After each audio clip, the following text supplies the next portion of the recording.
Tonight I wanna see the bright lights over me. Show me something magical, something beautiful. Come and take me higher, set my world on fire tonight. Good evening and a very warm welcome to Top Billing. When in the heart of Africa, what do? You go on safari, of course, and you couldn't possibly be in a more perfect part of our continent to do it. Join me on an unforgettable journey with elephants. Named after a local Nhangwa chief, Hwange National Park is the largest in Zimbabwe. And October is when this great plateau is at its driest. With animals gathering at waterholes, it's also the best time of year for game viewing. Amongst the 400 bird species and 100 types of mammal, the elephants are the stars of the show. As our private guide, Louis Mangaba, told us, they are the reason why this is known as the land of the giants. Louis, it's actually quite amazing that we're standing amongst a herd of elephants. This is actually what actually makes Hwange special. So Hwange measures about 1.4 million hectares. So it's one of the greatest densities of elephant in the whole world. So what we're looking at right now, we actually got different families here with different matriarchs. So dry season makes the highest concentration of animals in one place. They somehow seem quite unbothered by our presence. So in order for them to know that we're here, we always take the bullet and actually knocks against the magazine. So this metallic sound actually helps them to be aware of our presence here. So we actually got young bulls like these ones, possibly 20 years or so. So they always want to show they're actually big by extending toe and challenging every species. I believe you use quite a unique method to provide water for the elephants in quite a dry area. You're right, especially this area is actually very dry. So we have a very healthy aquifer here. So the drainage lines that we're actually standing, they're actually part of one of the ancient lake in Botswana, which is called Mahadi. So we have a very healthy water table underground. What is absolutely fascinating is that we're literally about 50 meters away from the elephants, and yet I don't think you'll get an experience like this anywhere in the world. Africa is definitely where you're supposed to be, and Zimbabwe is that country. We were guests at Somalisa Acacia, which is situated on an acacia island along these floodplains. This year-round tented camp on a private concession sleeps a total of 14 and offers a wildlife experience in a class of its own. Yvonne, you really have such a beautiful property here. Well, we offer an authentic African bush experience here. So, you know, you've got the luxury of the tents, but also just that inner peace of fresh air, animal sounds, and just the beauty of the African bush that we have to offer. The wonderful aspect about guests staying here is that they contribute to sustainable tourism. Absolutely. Guess what? We actually won the Green Tourism Award. We got the Gold Star, which is the only one in Zimbabwe. You might have seen the big solar panels when you're driving in. So this whole camp is actually operated by solar. Very soon, we're looking at recycling all the grey water so we can actually give it back to the pan. And also all the products, the cleaning products and the amenities in your room, they're all eco-friendly as well. So we make sure that we're keeping in line with that. These elegantly furnished sail tents, each ensuite and with a glass wood burner fireplace, offer a charm, privacy and style from another era. I absolutely love the brass and copper finishes. Yes, this is inspired by a classic safari with a modern twist. This lovely bed that we have here is made by a company in Bulawayo. So you try to keep everything internal? Absolutely, and even the brick wall gave a lot of business to the local brick makers. This is handmade in Deta, which is just outside of the Hwange National Park. So it's been really good working with the community as well. A definite showpiece for me is that amazing bath. Isn't it just gorgeous? Can you see that nice copper look that it has? It's very subtle but very classic and luxurious as well. Each tent has an indoor and outdoor shower. There are views in every direction. And when it's mealtime, head chef Adam Nyoni offers quite an experience. Okay, this is an interactive menu. Everything, it's homemade. So this is fun for the whole family, and that wonderful homemade pizza oven that we have. 3 minutes and your pizza is good to go. I have a brilliant idea. One thing you don't know about me is that I'm a huge foodie, so I think Chef Adam should judge who makes the best pizza between you and I. You're on. Good luck. It's some kind of place to get a pizza craving. But since you're unlikely to get any delivery service bringing you a margarita or pepperoni out here, this is a stroke of genius. it wouldn't be the last one on our visit. Yvonne and Lorna were in this to win it and weren't above currying favour with the judge. Baking pizzas is a fine distraction for younger guests who understandably can't go on walking safaris. Deciding a winner between kids is far easier for Chef Nyoni than finding himself caught between two proud lady chefs. Now I have to announce my winner. Luna, you are the winner because of my homemade onion marmalade and homemade chili. I love that. Thank you very much, Chef. Wow, congratulations. Thank you very much. Should we dig in? Shall we? Absolutely.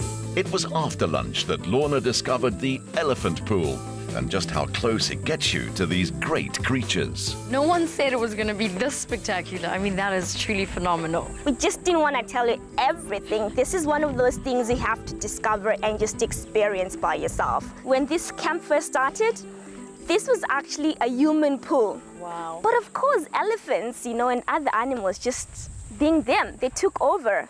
They're like, why are you having fun in the fresh water? We want to have it. So obviously we're like, you know what? Go for it. We'll put the little trough there so the babies can also have a drink. So now it just belongs to them. That's their water. I love how this lodge constantly puts the animals first before the humans. Of course, we are visitors here, remember that. So we have to look after the animals and then we come after that. The dry months are the best time to visit Somalisa. During the green season from December to March, animals are harder to spot, but the birding is spectacular. For us, it was an elephant extravaganza. It's quite fascinating to watch. As one family comes in, the other moves out, and there's quite a lot of order in the wild, which one wouldn't automatically assume. I think the most fascinating thing for me is that it's moments like this that make you appreciate life and this blessing called the wild. The subtropical thorn and sand flats were once home to the nomadic sand bushmen. Their preservation has everything to do with unforgettable tourism experiences like this one. Next, we follow Denzel Safula in the footsteps of Hwange's first warden, Ted Davison, who began protection against poaching and started tourism here. This pop-up bush restaurant that leaves nothing but your footprints is one he would approve of. Denzel, I think trying to take the city life out of me is definitely working. This is absolutely amazing. Yes, I mean, a lot of people are used to the whole setup in the lodges and, you know, the three-course and etc. But the bush setup itself, actually, the whole mandate there is to bring you closer to the nature. I mean, look around you. Another possible chance of an elephant just moving around here are very high. So that is the whole idea. I think your strategy is working. This is really great. Should we dig in? Please, enjoy your meal. A burger with the guys out here in their domain was already a treat. What Lorna didn't expect was live entertainment. Lorna, I got one more surprise for you. Okay, I'm excited. You're gonna love this, definitely. First up, we got a menswear fashion show on the latest trends in Hwange style, followed by a live unplugged concert from Mr. Louis Mangaba.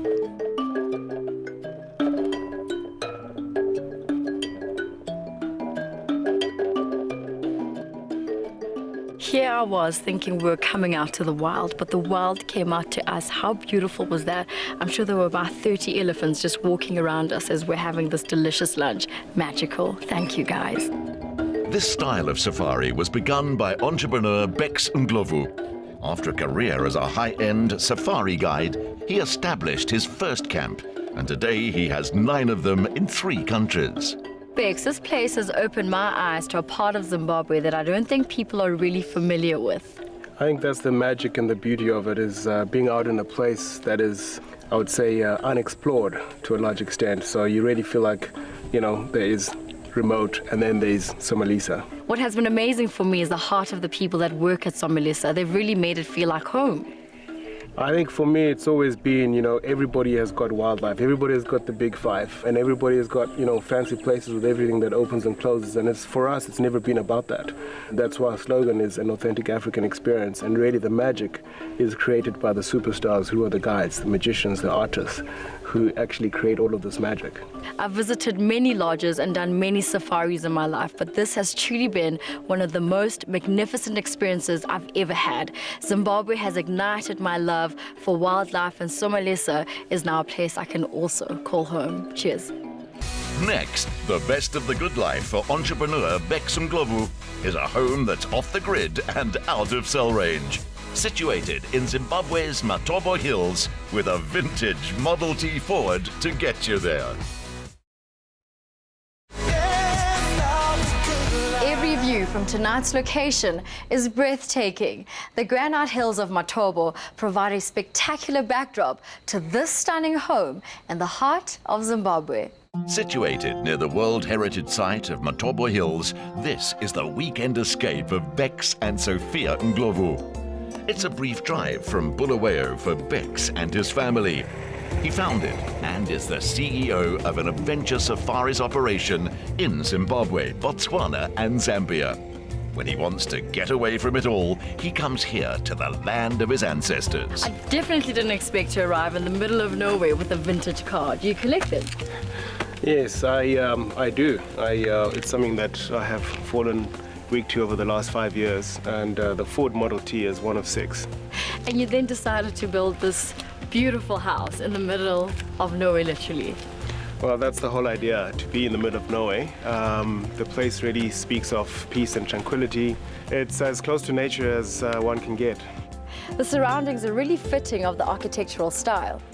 So I built it with the view to make sure that the place really resonated with the natural surroundings and that there is no disconnect between the natural elements and the house itself. At first glance, I'm already seeing some unique furniture pieces.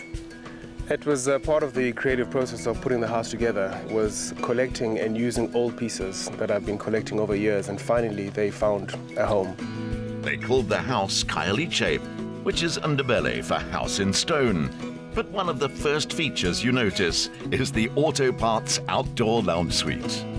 There's shock absorbers, there's flywheels, there's clutch plates and brake pads and various other things that all just came together for outdoor furniture that would outstand the weather elements. Well, I'd love to see more. Designing and building their home from scratch, Beex conceived the blueprint long before the build began. The wood and stone were far more than stylistic choices. I believe there's quite an interesting story behind the stone walls and the sleepers. There is. The railway sleepers, as you know, Africa was basically developed via the railway line system. So those are the original reclaimed railway sleepers from the Rhodesian days. And I wanted to really incorporate them into part of the story of the house.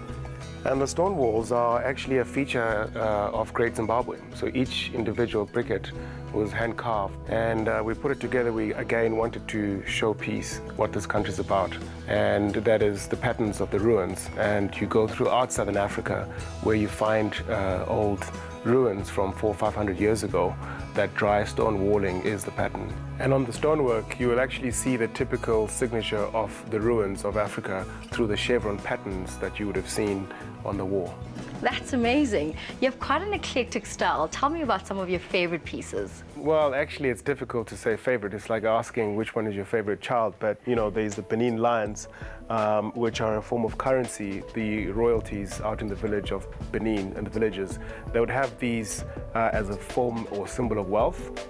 And there's various sizes, and that would symbolize what your wealth was. Out here on the veranda, color brings textures and prints together. Many features have been locally crafted in keeping with Beex's desire to make the most of homegrown skills from across the continent. And at the end of the deck, you'll notice there are little chairs for little people. Those are actually pygmy stools from Cameroon that the pygmies actually use. And those are perfect for kids when they're sitting around and playing games, or the kids sit around and eat at that table. Well, shall we go in and see the rest of the house? Wait a minute, before we go though, I think you and I are both overdressed because we still have our shoes on. Way overdressed. So I think it's only noble that we take them off, right? Correct. As they say, when in Rome. Absolutely. The Ndlovus see their feet as firmly rooted in African soil, but equally as citizens of the world. It shows in their mix of North, East, West, and Southern African styles. Wow, this is absolutely amazing. You know what? I'm trying to box this home into a certain style, but I can't. There's so many interesting and unique pieces. Do you travel quite a lot to collect them? I do, and I live a life of travel. Particularly interesting travels for me have been around Africa, but I have tried to incorporate quite a lot of unique pieces from my travels, but also just general pieces of very interesting artwork, such as this beautiful wooden cabinet behind me here from India, the door from Zanzibar, and a lot of the doors in this house are actually either Indian doors or doors from East Africa. And they just paint a whole picture of creativity. And I love how you've incorporated the furniture. It's great to be able to handpick all these individual pieces. I don't believe in having furniture for the sake of having the furniture. And as you can see, Lorna, this beautiful coffee table is actually Indian doors under the glass. And just to be able to see that with the padlock in its original form, and even though the paint is basically half stripped off, gives it quite a lot of charm and character. Beex, is that an actual tree? Actually, that is a real tree. When I was building the house, it was important for me to have a very light footprint, or rather impact, on the area. And when I saw this tree, it was dead bang in the middle of what would be this house. So I actually decided to be a little adventurous and leave it, to protect it and incorporate it as part of the house. So it actually, what you see here is only half of it. The rest of it is down below in the wine cellar. That is really cool. Speaking of low footprint, I'm sure this house is off the grid. We're completely off the grid, and that was an important aspect of developing a place like this in such a remote wilderness area. So the whole house runs off solar. We've got about 20 solar panels on the roof, and that's just for electricity. And then, of course, we've got a solar array for the hot water. Come 3 o'clock on a Friday afternoon, it's Destination Matobo, with no Wi-Fi or cell signal, just the family connecting with nature. It's lovely how from every angle of the house you're surrounded by these massive rocks. So the whole idea of these massive rocks is to be constantly reminded of them. I created this space where you've got these great, huge, big windows. For example, if you look at those Indian arches from an old temple in India, everything is perfectly framed within the space of the big glass windows. So at any one time, everything is framed around this woodwork, whether it's the arches from an Indian temple or the sliced railway sleepers that have formed this frame to basically frame the nature. Cooking in this kitchen must be quite delightful because it feels like you're outside. As you know, Lorna, in an African setting in the village, most cooking is actually done outside under the stars. So I really wanted to try and achieve that sense of being able to cook outside together with nature. There's surely one invitation that's prized above most in Zimbabwe, and that's being asked to join Sophia and Beex for the weekend. And Lorna, this is our guest bedroom, one of 4. Each of the bedrooms has got a double wash basin and of course a bathtub. Doesn't matter where you are in this room, you'll notice that you've got constant views of just the great vistas of Matobo out there. I believe there's an interesting story with those taps. There is a bit of an interesting story. So those taps and the wash basins are actually from an old derelict site in Marrakesh. One of my travels, I went up to the streets and basically they're reclaimed, repolished. You'll see along the taps you've got all the magnificent Arabic etchings on them. So I fell in love with that detail, and you can see the same detail in the bathtub taps. It's first and foremost a family home to the Ndlovos and their 3 children. Beck's first step on meeting German-born nurse Sophia was to convince her that he needed permanent nursing. Her passion for volunteer work in Zim and his love for African conservation made them a fine match. And every day they wake up here, they consider a gift. Oh, Beex, this is absolutely spectacular. What inspired the entire look and feel of all the bedrooms? Well, it was about creating spacious places, but bringing in the view into the rooms. I've noticed quite a bit of corrugated iron around the house. I love the look of the reclaimed roofing sheets. I've spent a lot of time in Australia, and a lot of buildings out in the outposts and shipyards and cattle posts are actually made out of corrugated iron sheets. But it actually started off as a funny joke between me and my friends that I was building a shack in the bush. So it was supposed to be a bush shack, and I got slightly carried away, as you see. I can't help but talk about this amazing view. This is a pretty epic view, but I'd like to take you for a special walk and just show you something else which will blow your mind. Matobo is the historical land of King Mzilikazi, his son Lobengula, and of Beex forebears. When he first met Sophia, they spent their free days exploring the area. They fell in love with its beauty and sense of energy, and were married here 13 years ago. They knew they would build a home in this land of the Aboriginal people of Southern Africa. It's not difficult to imagine that this entire rock face would have been covered in these Bushman paintings, except you can see the two different sections, one on that side and one on this side that is weathered because of the weather elements. But if you have a look, that peak is what's protected this lot. Amazing. And kept it preserved for these thousands of years. This is just phenomenal. Beautiful, very special stopover, but we'll carry on up the hill. It was a privilege being able to buy a 240-hectare tract of land in this magical area. And it's a pretty impressive rock to be on. Look at that. What a pleasant surprise. Well, this is what makes Matobo special, to be able to do wonderful things like this. What is it about living out here and having this beautiful home that you most enjoy? Well, you know, it's the peace, the tranquility, and this absolute wilderness area. Well, I can't wait to go to the edge to take it all in. And when we get to that edge, you'll feel like going to the next edge because each of the edges are just spectacular. Oh, wow. Well, cheers to a beautiful part of Zimbabwe that people need to discover. Cheers. Great kingdoms come and go, but there's a sense of permanence and perspective. Beex considers himself lucky to be its guardian for a while, and his children after him. I love this place, its ethos of design and the curation of everything under its roof. It's the kind of Africa that makes my heart smile. Tonight I wanna